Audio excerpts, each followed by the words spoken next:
Bună, dragilor, și bine ați venit la o nouă citire. Dacă titlul te-a atras, înseamnă că ai aici cu siguranță un mesaj pentru tine. Îți mulțumesc pentru că mă urmărești, îți mulțumesc pentru că mi ești alături. Dacă vrei și tu astfel de citire, te invit oricând cu drag doar pe aplicația de tarot și astrologie Cristina Zurba, disponibilă atât pe iPhone cât și pe Android. Hai să vedem așadar mesaje, ce trebuie să știi. Bun. Prima carte a ieșit, este o arcană majoră în poziția ta, dar la baza pachetului avem o altă arcană majoră, diavolul, 6 de cupe, 10 de cupe, 5 de cupe. Deci cineva aici a rămas cu niște regrete în legătură cu trecutul. Ce mai văd aici este o perioadă în care cineva își dorește foarte mult să se împace cu tine, cineva își dorește foarte mult să reia legătura cu tine. Poate să fie vorba și despre o perioadă în care te concentrezi foarte mult pe pasiunea ta, pe sufletul tău. Poate să fie vorba și despre o perioadă în care te concentrezi foarte mult pe partea materială pentru unii, pentru alții văd aici și o atracție absolut irezistibilă care e prezentă în viața ta. Putem să discutăm, da, că pentru unii este vorba despre niște vești extrem de importante pe care le primiți, vești care fie vin de la o iubire din trecut, fie sunt vești de la o persoană care este puțin imatură din punct de vedere emoțional. Pentru tine avem puterea, o conexiune cu zodia Leu. Dar ce văd eu aici? Că e un moment de lupte, da? Lupte de putere, lupte de orgolii. Pentru unii, bineînțeles, putem să mai discutăm și despre o perioadă cu putere aici, în care te gândești foarte serios să reiei legătura cu cineva. Este o persoană la care tu tot te gândești și nu poți să-ți iei mintea de acolo. Mai poate să fie și o perioadă a vieții tale în care ești provocat sau provocată de diferite lucruri, însă eu văd că ai înțelepciunea necesară să aștepți, să înțelegi și să rezolvi acel aspect într-un mod cât mai pozitiv. Poate să fie și o perioadă cu multă pasiune, poate e o perioadă în care te bucuri de viață, iei lucrurile ca atare, lași totul, știu eu, și la voia întâmplării câteodată, dar pe de altă parte, unii aveți persoane în jur care încearcă pe cât posibil să dețină controlul într-o situație și asta nu e ok. Na, hai să vedem despre ce e vorba, da? Cu puterea. Ce vrea să spună? A ieșit din nou diavolul și cu regele de cupe, o conexiune cu zodie de apă, văd aici, rac, scorpion sau pești, da? Pentru tine. Deci o perioadă în care, uite, te concentrezi foarte mult pe pasiunea ta, pe sufletul tău. Discutăm și despre o perioadă în care ai foarte multă încredere în tine, ai foarte multă încredere în sufletul tău, în inima ta. Dar mai văd aici și un bărbat care e mai sensibil din fire. E un bărbat care fie știe foarte bine să manipuleze din punct de vedere emoțional, fie persoana asta se simte extraordinar de atrasă de tine, extraordinar de prinsă în această relație. La baza pachetului avem cavalerul de monede, 5 de monede. Da? Deci cineva căruia îi pare rău în legătură cu un drum, cu o veste. Mai vrea o carte.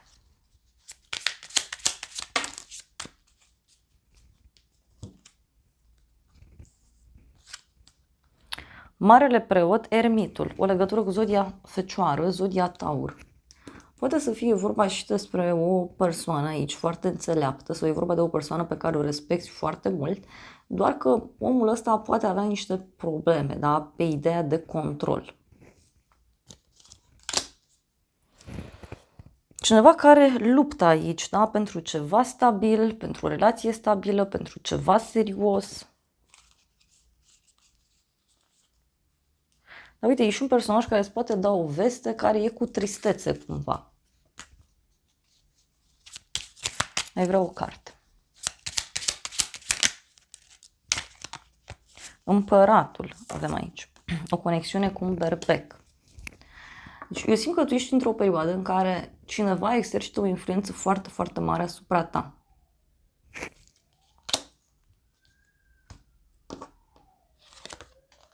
Pentru casa ta, cavalerul de cupe.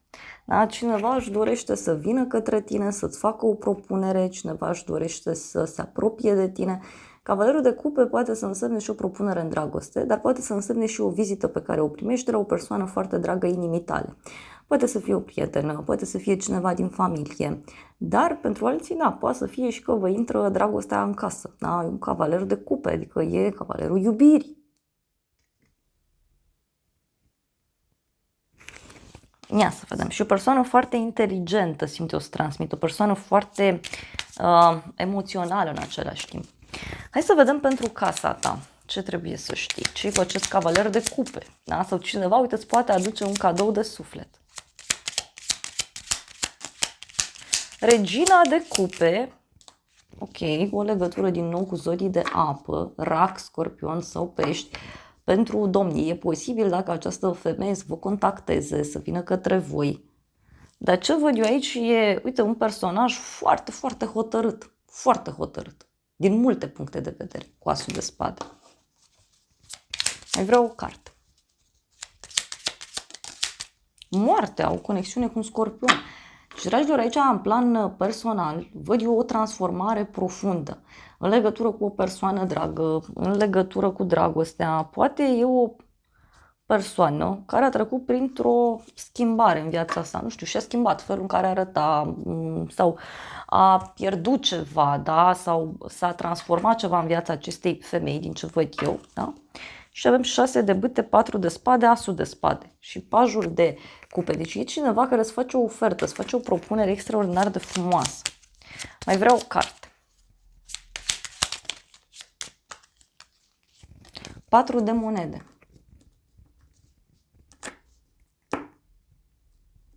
Văd aici pe cineva care e foarte stabil, foarte sigur pe el.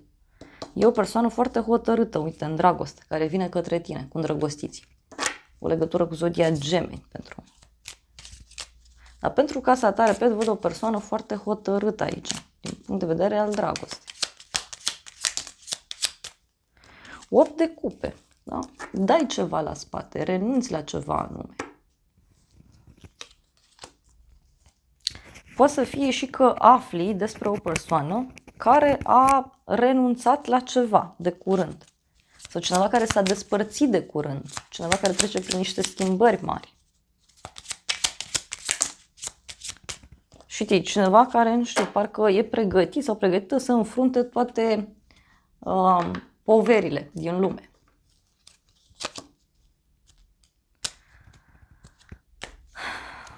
Mai vreau o carte.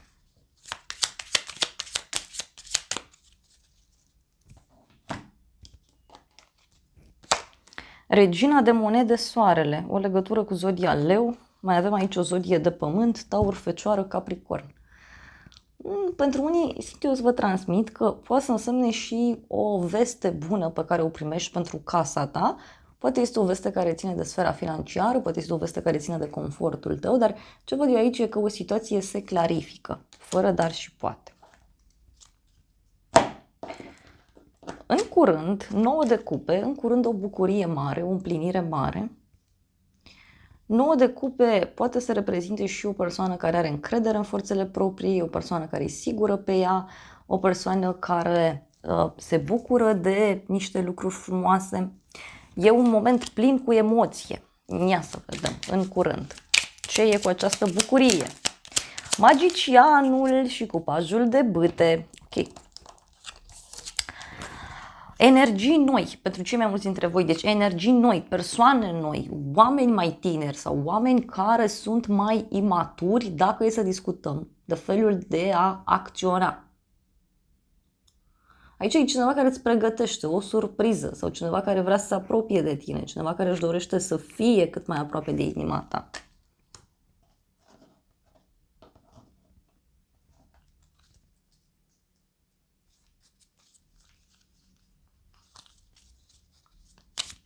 Poate să fie și un proiect, da, pe care l-ai în desfășurare și care funcționează bine.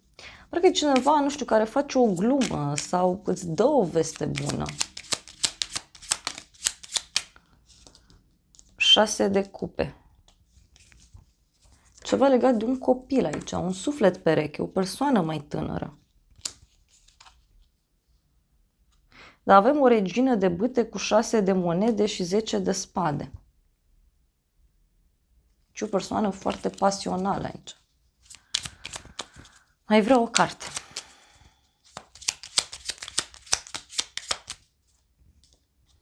În curând, niște iluzii spulberate, niște promisiuni, da? Care sunt spulberate. Și ceva legat și de încredere. Deci un adevăr care se află. Sau cineva care avea incertitudine, cineva care nu știa ce să aleagă, cineva care nu știa ce e cu viața sa, da? Poate avea parte de o rezolvare. Ia să vedem încă o carte în curând. Avem văduva, tristețea și mesajele. În curând, uite, e o persoană aici tristă care îți dă niște mesaje, îți dă niște vorbe. Dar uite, sunt vorbe, uite, care țin de o sumă de bani.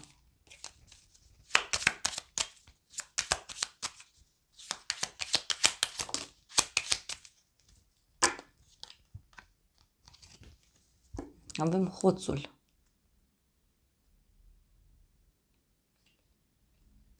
Deci un hoț e prins.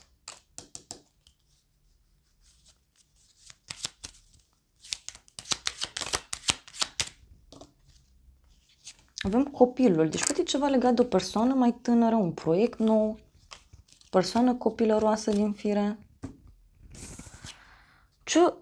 Ce o să fie în viitor, da? Avem 10 de monede mai îndepărtate. Aici văd o întâlnire cu familia, o întâlnire cu un grup de oameni din care faci parte.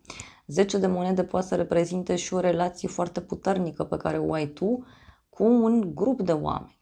Poate să fie o ședință la care mergi sau o întâlnire în familie pentru unii dintre voi. Ia să vedem despre ce e vorba, da? Cu 10 de monede. Ei, avem 4 de spade, cavalerul de monede. Deci, în viitor, aici ce văd eu, o veste bună pe care o primești, e o veste bună legată de o sumă de bani, e o veste bună legată de un proiect important. Pentru unii văd aici și o invitație pe, nu știu, pe ideea de vacanță, de relaxare.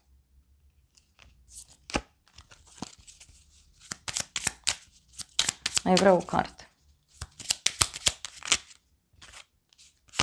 Pajul de bâte.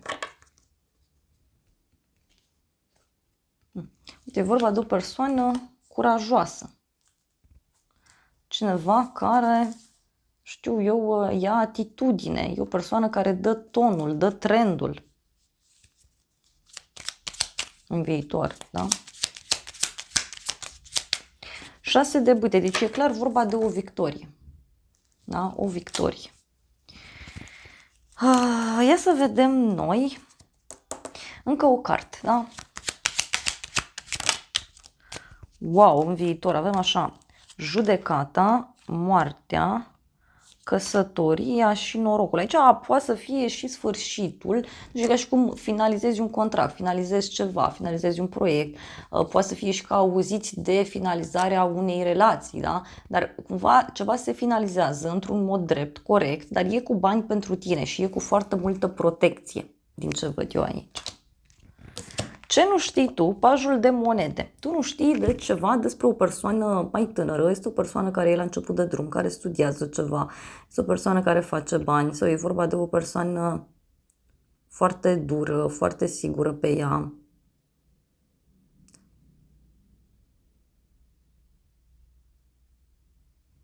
Cineva care se concentrează pe partea materială a vieții.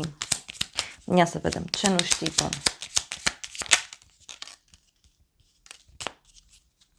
Avem așa, valetul de cupe, da, și asul de spade. Cineva care are parte de o victorie, da, sau două persoane mai tinere. O persoană care te respectă. Pentru unii poate să fie și o invitație pe care o primiți de la cineva. Da, e o persoană care își dorește aici parcă să te cunoască mai bine. Mai vreau o carte.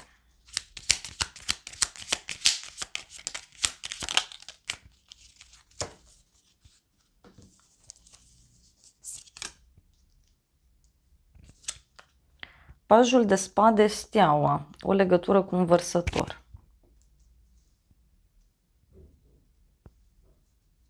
Deci o persoană care, nu știu, te caută online, o persoană care e interesată de tine, o persoană aici foarte nonconformistă, foarte curioasă, foarte studioasă, e o persoană vorbăreață, dar din nou mi-a ieșit această energie tânără. Da? Poate e vorba de un grup de oameni. Sau pentru unii poate să fie și un succes la un examen. Justiția, o legătură cu zodia balanță. Da? Deci e vorba de dreptate, se face dreptate undeva anume. Sau niște vești bune pe care urmează să le primești. Mi s-a întors bărbatul. Deci ce nu știi tu e ceva legat de un bărbat. Da? Și avem ceartă, gelozie. Mai vreau o carte.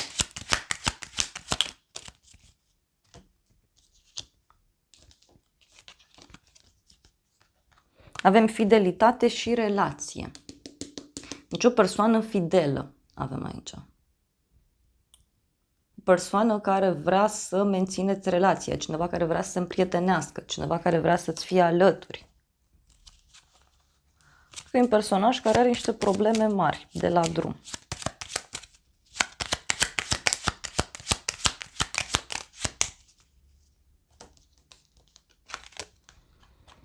Avem pierdere și bani. Da? Deci poate e cineva care, nu știu, a pierdut niște bani sau cineva care este teamă de o pierdere de bani.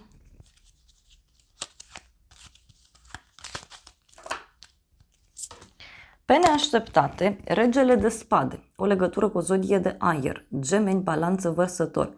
Pe neașteptate văd aici energia unei persoane foarte viclene. Este o persoană care, pe de altă parte, e foarte rațională.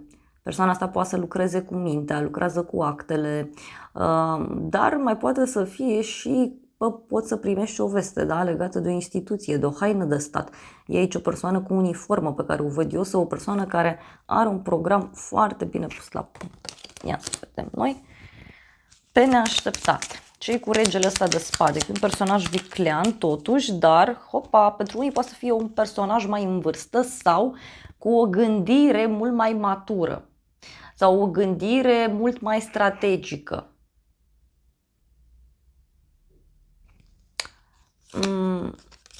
Avem cavalerul de cupe, asul de monede. Pe neașteptate cineva vine către tine cu o dovadă, o ofertă, o propunere. Cineva își dorește aici, știu eu, să se apropie de tine. Cineva își dorește foarte mult să te cunoască mai bine. Dar eu văd aici că e vorba de o persoană nouă. O persoană care parcă ar vrea să se apropie de tine, dar parcă se folosește de ceva.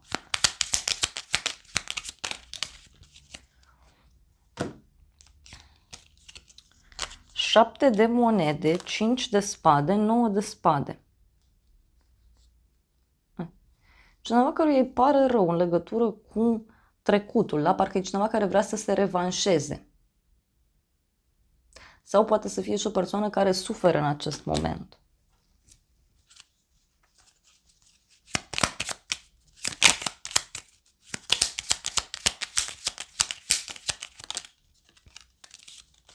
Pe neașteptate. Mai avem un rege de monede și un 2 de cupe. Deci o legătură avem și cu o zodie de pământ. Taur, Fecioară, Capricorn. E vorba aici de o întâlnire. O întâlnire pe care o ai cu o persoană importantă. Asta văd eu. Ia să vedem, pe neașteptate.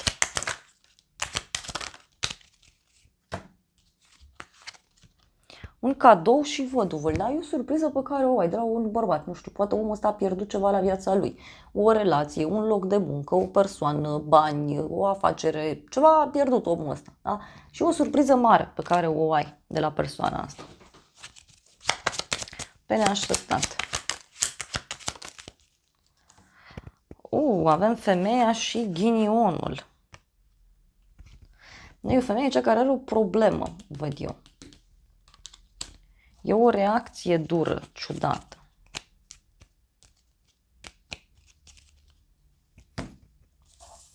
Ce o să te mire? Turnul. Aoleu, turnul e o rupere bruscă, o eliberare bruscă. Cineva pleacă brusc. Un adevăr care se află.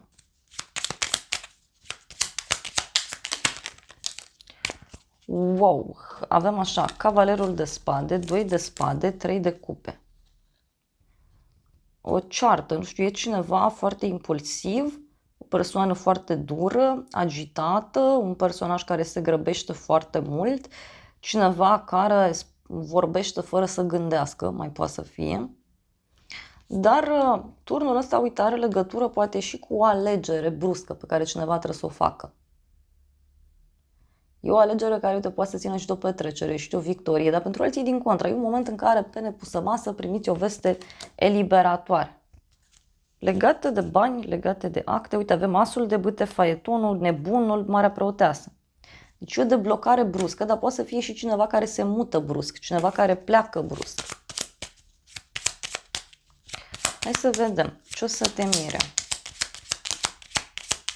Avem nebunul, spânzuratul și 5 de monede, o conexiune cu zodia pești, zodia vărsător. Ce o să te mire aici? Uite, e o persoană judecată, cineva care e judecat. Sau poate să fie o problemă de sănătate a cuiva, cineva care fuge brusc, cineva care părăsește ceva brusc. Deci e o situație aici puțin încurcată.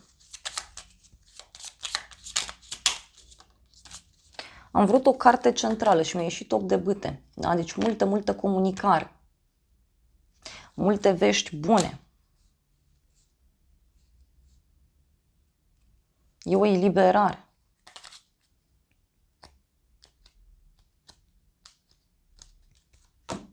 Ia să vedem. Și o să te mire cu turnul. Wow. Avem câțiva bani, inamicul și Constanța. Deci e o persoană aici care, știu eu, până acum a fost invidioasă sau o persoană care a avut probleme cu partea de încredere, cu partea de bani. E cineva care stă la pândă. Ce o să te mire? Totuși avem o bucurie neașteptată și preotul. Da? Poate să fie un adevăr, o minune, ceva ce se arată, cineva care e dispus să rupă zidurile, să rupă lanțurile.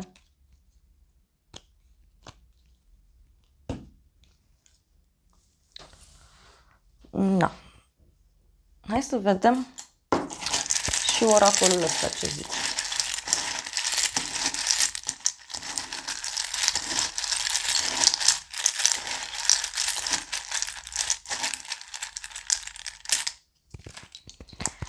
Oracolul spune așa, în primul rând avem elementul foc, da? O casă străină, luna iulie, cifra 7, zodia leu, zodia rac, o bucurie mare, avem anotimpul de primăvară, noutate la drum lung, iar apoi avem iubire, chakra 4. Frumos. Deci e vorba aici de o bucurie. E ceva legat, știu, de o dragoste care se aprinde, un nou început. Cineva care declară dragoste.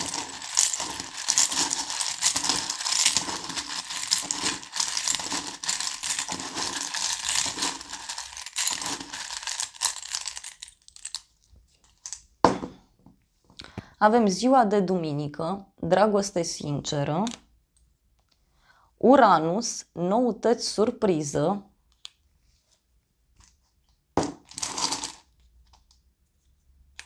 cineva care îți declară dragoste sinceră.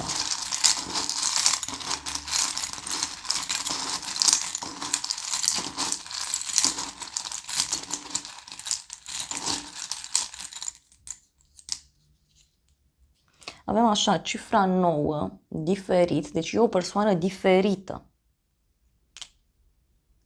Te vorbește cineva de bine, luna mai, cifra 5, zodia Taur, zodia Gemeni, iar apoi avem elementul pământ, o persoană plăcută. Eu cred aici că lucrurile se pare că iau o cu totul și cu totul altă întorsătură în această situație. Da, dragilor, acestea au fost previziunile de această dată. Eu vă mulțumesc pentru prezență, vă îmbrățișez cu drag, sper din suflet să vă fie de folos informațiile și să ne revedem cu bine și data viitoare. Eu vă doresc să aveți parte de o zi sau de o seară cât mai frumoasă.